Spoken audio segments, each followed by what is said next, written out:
A witness of the federal government admitted at the Federal High Court in Abuja on Friday that no weapon of terrorism or violence was recovered from the Biafra nation agitator Nnamdi Kanu during his arrest on October 15, 2015 in Lagos. The witness, who is an operative of the Department of State Services DSS and codenamed PWAAA, also informed the court that no arms of public disturbance were recovered from the lady arrested along with Kanu. PWAAA recounted how DSS agents, unable to locate Kanu via the hotel's guest list, conducted a room-by-room search and found him in room 303 with a woman later identified as Maria Ibezimako. During cross-examination conducted by Kanu's lawyer, Kanu Agabi SAN, before Justice James Omotosho, the witness said that all the items recovered in the hotel room were personal properties of the Biafra nation agitator.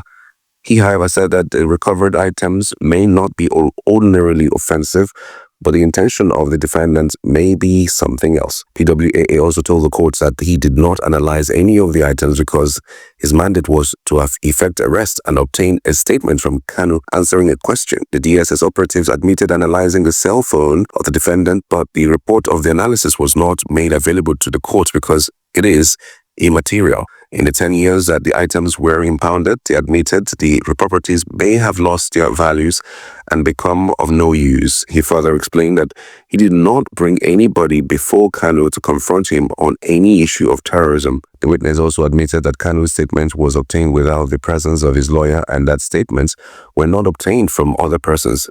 He admitted not knowing any person but on trial by the federal government on account of agitation for Biafran nation actualization. According to him, the one he knew is Simon Ekpa, who he said would soon be brought to the country for trial for supporting Kanu in the agitation.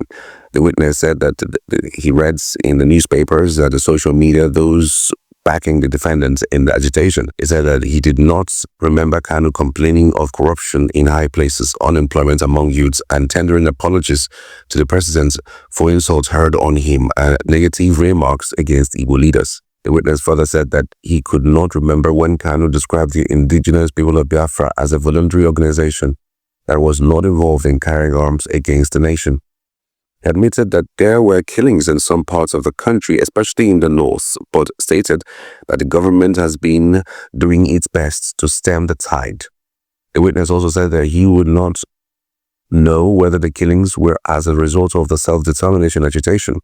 The items recovered from Kanu and admitted as exhibits are 1 black laptop, 2 multi-mix transmitters, 1 mini white Apple iPad with pouch, 1 gray Apple iPad with pouch, 1 grey MacBook with pouch, 1 grey MacBook with case, 1 mini drone sound wave speaker, 2 mini white speakers, 1 large computer mouse, 1 white adapter, 1 laptop adapter, and 1 carton bag with laptop.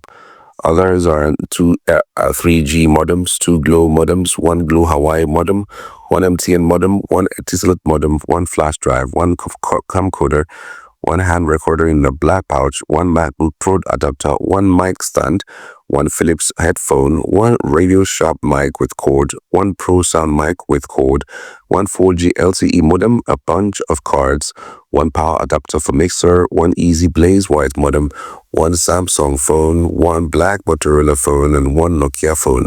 Also found on him are 1 black Samsung phone, 1 black phone, 1 D-Link black modem, 1 8G flash drive, 1 extension wire adapter, 1 pair of shoes, 1 belt, 1 pair of ciderwood sneakers, and 1 footwear. Other items are 1 black Soft-Tech wristwatch, 1 singlet, 1 sealed Hermes perfume, 1 trinket, 1 Porkham perfume, 1 Frederick Peckham wristwatch, 1 Diesel wristwatch, 1 Alexander Christie collection wristwatch, 1 Claude wristwatch, and 10 items altogether. The items also include 3 bank MasterCards, copies of document, 1 copy of IPOB complimentary card, document stacked IPOB, 1 white clipper, 1 bottle of medicine, 1 Oman perfume, 2 mini scented oils, 1 empty black purse, 1 Nigerian passport bearing the names Kanu, 1 Kebeya, Nnamdi Ngozi Chukwu, 1 British passport bearing the name Kanu, 1 Kebeya, one black purse, one passport holder, one card holder, one box of recording wristwatch, and one bundles of cards. Justice Omotosho has fixed May 6th, 7th, and 8th for continuation of cross-examination based on the agreement of lawyers. Meanwhile, the prosecution witness identified as PWAA on Friday said Simon Ekpa, a Finland-based pro-Biafran agitator, would soon be repatriated to Nigeria to face trials for supporting Nnamdi Kanu in the agitation for the Republic of Biafra. PWAA was one of the operatives of the state services that arrested Mr. Kanu, the leader of the proscribed indigenous people of Biafra, in 2015 at a Lagos hotel. He appeared as the first prosecution witness before trial Judge James Omotosho of the Federal High Court in Abuja in the ongoing trial of Mr. Kanu, who faces charges of terrorism and treasonable felony over his separatist campaign for the secession of the 5 southeastern states and parts of some neighboring states from Nigeria as a sovereign Biafran republic. This channel reported that the prosecution opened its case against Mr. Kanu, with PWAA testifying on Tuesday. The trial phase of the case kicked off on Tuesday after nearly 10 years of delay.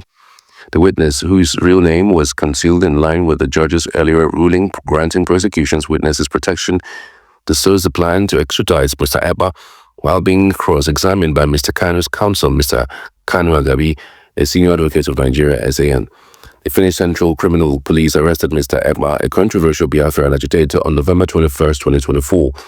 40-year-old Mr. Ekpa, a Nigerian Finnish citizen, was arrested alongside 4 others on suspicion of terrorist activities. The separatist group has been blamed for some deadly attacks in 2 regions, although it has repeatedly denied its involvement in the attacks. Although Nnamdi Kanu founded IPOB in 2012, the separatist group now has various factions. The Finnish police said Mr. Ekpa has contributed to violence and crimes against civilians in southeastern Nigeria.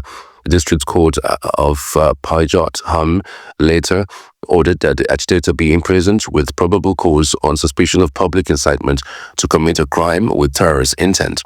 Meanwhile, hours after the arrest, the IPOB faction loyal to Mr. Kanu disowned Mr. Ekpa, explaining that the Biafran agitator was never its member. Earlier, the federal government also tendered more items recovered from Mr. Kanu. The court admitted them as exhibits. These include the 1 black laptop, 2 multi-mix transmitters, 1 mini white Apple iPad with a pouch, 1 gray Apple iPad with a pouch, 1 gray MacBook with a pouch, 1 gray MacBook with a case, 1 mini drone sound waiver speaker, and 2 mini white speakers. Others are 1 large computer mouse, 1 white adapter, 1 laptop adapter, and 1 cotton bag with laptop, 2 RG, 3G modems, 2 Glow modems, 1 Glow Hawaii modem, the MTN modem, 1 Etisalat modem, and 1 flash drive, and 1 other camcorder. Under cross-examination, PWAA further said no weapon was recovered from the IPOB leader during his arrest in Lagos. He also said that no arms were recovered from the lady arrested along with Mr. Kanu. He said though the recovered items might not be ordinarily offensive, the intention of the defendants might be otherwise. PWAA also told the court that he did not analyze any of the items recovered because his mandate was to effect arrest and obtain a statement from Mr. Kanu. The judge, Mr. Omotosho, fixed 6, 7, and 8 May for continuation of Cook's examination. Nothing incriminating has been found against the indigenous the leader of IPOB, which is Nnamdi Kanu. So we don't know what is to come as the proceedings continues, and we don't know for sure how many witnesses the federal government is going to call. This is just the first witness, and he was cross-examined today by counsel to Nnamdi Kanu, Kanu Agabi, and wherein he made some findings that the way Nnamdi Kanu was interviewed without his lawyer present, that most of the items that were seized or collected from him in 2015 have no value anymore because it's over 10 years.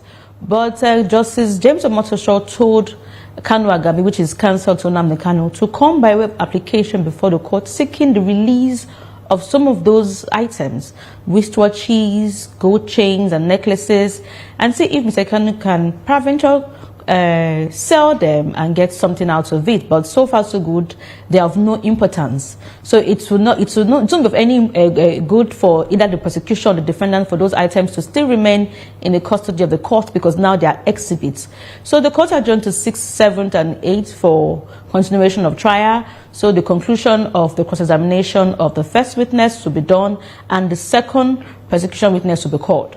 About the federal government lawyer saying that to protect the identity and the life of the witnesses, they should testify behind the screen. The prosecution first witness, which the court named Mr. AA to protect his identity, testified behind the screen, and when he even walked up to the dock where he was shielded, he wore a mask.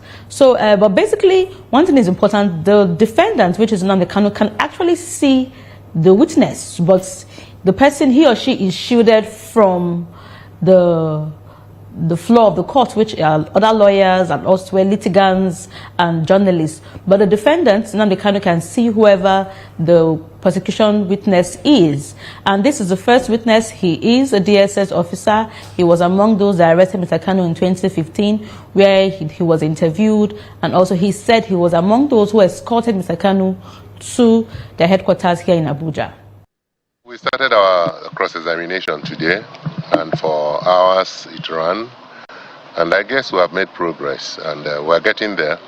The matter is set down for Tuesday for continuation of cross-examination, and of course for new other witnesses to be heard. We believe, like we said at the last sitting, we're making progress. The trial is going on in a very congenial atmosphere, and we believe that we will get there.